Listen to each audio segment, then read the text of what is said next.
David Henderson now, civil rights attorney, former prosecutor, CNBC contributor. David, George Floyd's brother, emotional on the stand today. In most cases like this, you'd likely see the family member just before the prosecution rests, but not in this case. What do you make of it?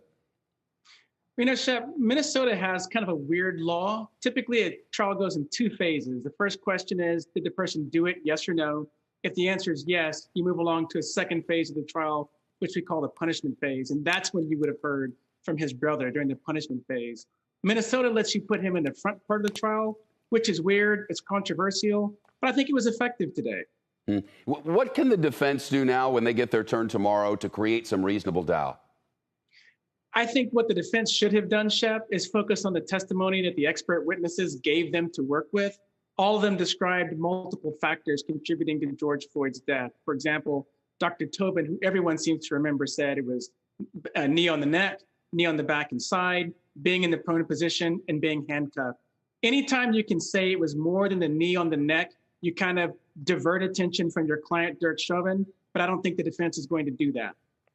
David, on the other matter, before you go, I want to ask you about the shooting of Daunte Wright. As a former prosecutor, how would you approach this? Today, the city manager said the officer deserves due process, but the police chief said it appears to be an accident.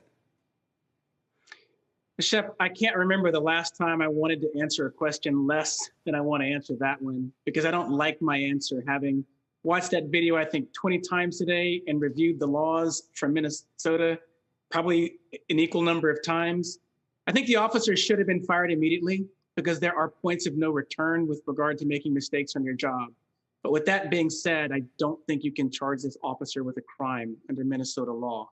I do think that should be reviewed by at least 3 other attorneys to see if they think I'm crazy or just flat out wrong. And you also do need to take a look at the violent tendencies that led to this violent mistake. And it should result in a change in policies to make sure that other kids aren't getting shot when they don't need to be. You know, even if it were just tasing, I say just, even if it were tasing, you tase someone for getting back in the car and attempting to escape. I guess that's a judgment call you make on scene, but not knowing which is which seems, well, pretty important.